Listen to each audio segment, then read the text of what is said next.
Hello दोस्तों, welcome back my YouTube channel. तो दोस्तों, आज है हमारा हेयर साइंस डे 2। आज का हमारा सब्जेक्ट है हेयर एनालिसिस। हेयर एनालिसिस का मतलब होता है किसी भी चीज़ को अच्छे से जानना और उसको अच्छे तरीके से परखना। ये हेयर स्टाइलिस्ट के लिए क्यों ज़रूरी होता है, तो चलिए मैं आपको एक एग्जांपल से इसको समझाता हूँ। जब हम किसी डॉक्टर के पास जाते हैं तो डॉक्टर हमें देखते ही दवाई नहीं देता। पहले वो हमसे पूछता है कि हमारी प्रॉब्लम क्या है, और फिर वो हमारे टेस्ट करता है, फिर वो हमें मेडिसिन देता है। दोस्तों, चेक करके दी हुई मेडिसिन को एनालिसिस कहते हैं, चेक करने को एनालिसिस कहते हैं। इसी तरह हमने पहले क्लाइंट से बात करनी है और उसके हेयर को चेक करना है अच्छे तरीके से, और उनके हेयर में क्या प्रॉब्लम आई है उसको अच्छे तरीके से समझना है। इसी को हम एनालिसिस कहते हैं। चलिए अब हम जानते हैं हेयर एनालिसिस करते कैसे हैं। हेयर एनालिसिस 5 तरीके से किया जाता है, जिसमें सबसे पहले आता है टेक्सचर ऑफ हेयर। दूसरे नंबर पे आता है टाइप ऑफ हेयर। तीसरे नंबर पे आता है डेंसिटी। चौथे नंबर पे आता है इलास्टिसिटी एंड पाँचवें नंबर पे आता है पोरोसिटी। सबसे पहले हम टेक्सचर के बारे में जानते हैं। टेक्सचर होता क्या है, टेक्सचर किसे कहते हैं। दोस्तों, जो बालों का जो डायामीटर होता है, बाल कितना मोटा है कितना पतला है। दोस्तों, बालों के 3 तरह के टेक्सचर होते हैं। सबसे पहला है कोर्स, जिसको हम थिक कहते हैं। दोस्तों, कोर्स हेयर का डायमीटर बड़ा होता है इसलिए, और दूसरे नंबर पे मीडियम हेयर का जो डायमीटर है वो कोर्स से छोटा और फाइन से बड़ा होता है, इसलिए ये बाल मीडियम दिखता है। तीसरे नंबर पे आता है फाइन हेयर का जो डायमीटर होता है वो सबसे छोटा होता है, इसलिए ये बाल थोड़ा पतला दिखता है। मार्कर, पेन और रिफल। मार्कर जो हेयर है वो कोर्स है, पेन वाला मीडियम है और रिफल वाला फाइन है। ऐसा ही हमारा बाल 3 तरह का होता है। दोस्तों, अब मैं बताता हूँ आपको इसको चेक कैसे करना है। आपने हेड का एक स्टैंड लेना है, बालों का एक स्टैंड लेना है, उसको नीचे से ऊपर तक फील करना है। अगर बालों की मोटाई, कितना बाल मोटा है कितना पतला है या बाल मीडियम है, आपको फील करने से पता चल जाएगा। दूसरे नंबर पे है टाइप ऑफ हेयर, बाल कितनी तरह के होते हैं। दोस्तों, 3 तरह के हमारे बाल होते हैं, जिसमें नंबर 1 पे आता है एशियन हेयर, नंबर 2 पे आता है यूरोपियन हेयर और नंबर 3 पे आता है अफ्रीकन हेयर। दोस्तों, एशियन हमारे जो बाल होते हैं ये यूजुअली स्ट्रेट होते हैं और इनका जो शेप होता है वो राउंड होता है। और दूसरे नंबर पे होता है यूरोपियन हेयर। दोस्तों, ये बाल बेबी होते हैं और जो इनकी शेप है वो ओवल होती है। एंड तीसरे नंबर पे आता है अफ्रीकन हेयर। दोस्तों, ये बाल बहुत ज़्यादा करली होते हैं और इनकी जो हेयर शेप होती है वो किडनी की तरह होती है। दोस्तों, इसको हम एक एग्जांपल्स के थ्रू समझते हैं।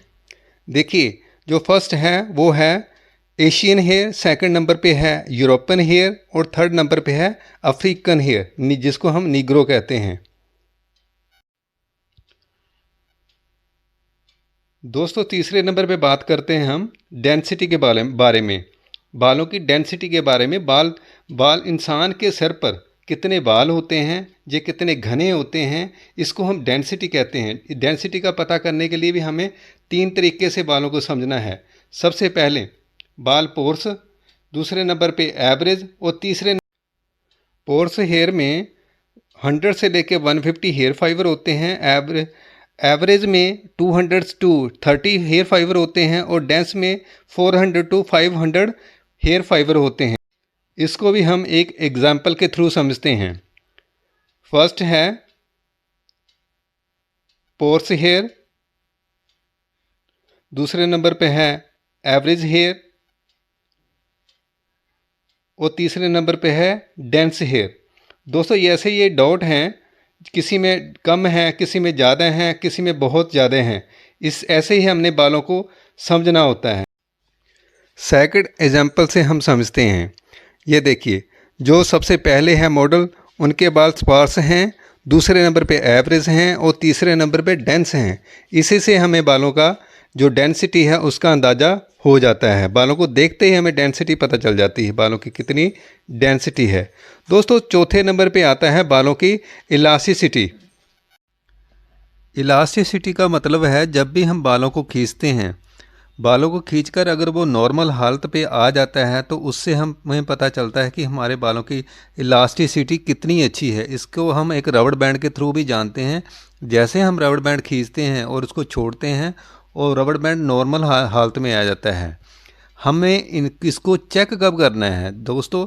जब भी हमने कोई केमिकल वर्क करना है, जब भी हमने कोई केमिकल जैसे स्ट्रेटनिंग हो गया, रिबॉन्डिंग हो गया, केराटिन हो गया, या फिर केमिकल वर्क जैसे कि आप प्री लाइटिंग करते हैं बालों के अंदर, हेयर कट करते हैं, बालों में पमिंग करते हैं, उस टाइम आपने बालों की इलास्टिसिटी को चेक करना है। उसके बिना आपने बालों के ऊपर केमिकल नहीं लगाना, क्योंकि आप जब इलास्टिसिटी चेक करोगे तभी आपको प्रॉपर पता चलेगा कि बालों के ऊपर कौन सा केमिकल सूट करेगा। बालों की इलास्टिसिटी चेक करने से बालों की हेल्थ के बारे में पता चलता है, बाल कितना स्ट्रॉन्ग है। दोस्तों, अब बात करते हैं आपने इसको चेक कैसे करना है। हम एक एग्जाम्पल के थ्रू समझते हैं। आपने बाल एक स्टैंड लेना है और उसको दोनों अंगूठे के साथ आपने स्ट्रेच करना है।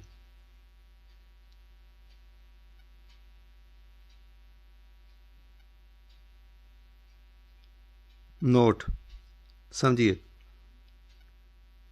आपने एक बाल को लिया और उसको जब आपने खींचना है, अगर वो खींच के नॉर्मल हालत में आ जाता है तो आपके बालों की जो इलास्टिसिटी है वो बिल्कुल अच्छी है।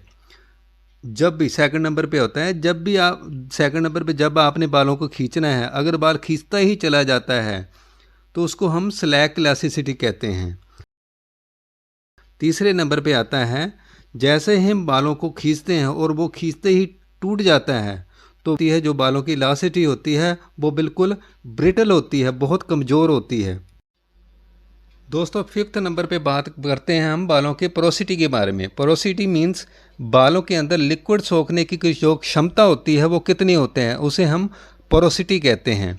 जैसे कि एग्जाम्पल के थ्रू समझते हैं।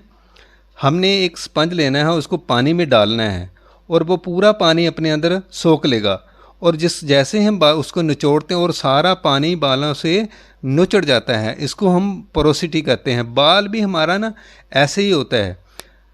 बालों के अंदर तीन तरह से हमें पता चलता है कि बालों के अंदर पोरोसिटी कितनी है, लो, नॉर्मल और हाई। जैसे मैं एग्जांपल के थ्रू आपको बताता हूँ। हेयर पोरोसिटी कंपोजिशन, लो पोरोसिटी, नॉर्मल पोरोसिटी और हाई पोरोसिटी।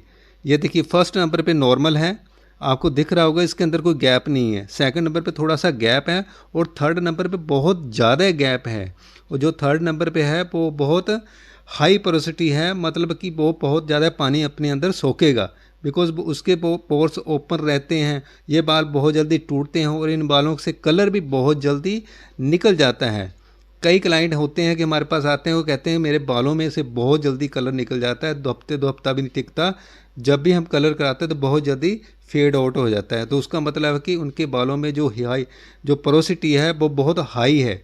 तो उसके लिए हम उनको कई तरह के केमिकल प्रोडक्ट देते हैं।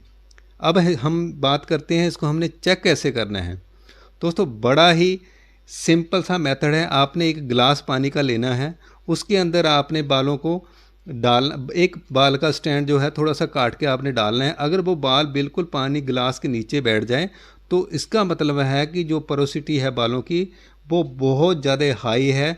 अगर वो सेंटर में रह जाए तो बालों की जो पोरोसिटी है जो वो मीडियम है। अगर बाल ऊपर की तह पे रह जाए तो बालों की जो पोरोसिटी है वो बहुत अच्छी है। आई होप कि आपको इसके बारे में पूरा पता चल गया होगा। बट होता क्या है कि हम अब काट के क्लाइंट के सामने तो चेक करने से रहे, ऐसा हम कर भी नहीं सकते। तो हमने कैसे चेक करना है, ये मैं आपको दूसरी एग्जांपल के थ्रू समझाता हूँ। आपने आपने क्या करना है, आपने एक बंच बालों का लेना है और उस पर पानी से स्प्रे करना है। उसी से आपको पता चल जाएगा कि बालों के अंदर जो पोरोसिटी है वो कैसे है। अगर बालों के अंदर जो पानी है बाल जल्दी सोख लेता है तो इसका मतलब कि जो पोरोसिटी है वो बहुत हाई है। अगर थोड़ा टाइम लगा रहा है तो नॉर्मल है, अगर बहुत टाइम लगा रहा है तो लो है। ये आपने तभी चेक करना है, मतलब लाइक हमेशा चेक करना है जब भी आप कोई भी केमिकल वर्क करते हैं, बिकॉज इससे आपको बहुत ज़्यादा हेल्प मिलेगी। आई होप दोस्तों आपको बालों की पोरोसिटी के बारे में पता चल गया होगा और हेयर एनालिसिस के बारे में आज पूरा पता चल गया होगा। दोस्तों बहुत ज़्यादा धन्यवाद आपको मेरी ये वीडियो देखने के लिए। ऐसे ही मेरी और वीडियो देखने के लिए मेरे चैनल को सब्सक्राइब करें, लाइक करें और शेयर करें और मुझे कमेंट करें। मिलते हैं नेक्स्ट वीडियो में, तब तक के लिए अपना ध्यान रखिए। Bye bye. नेक्स्ट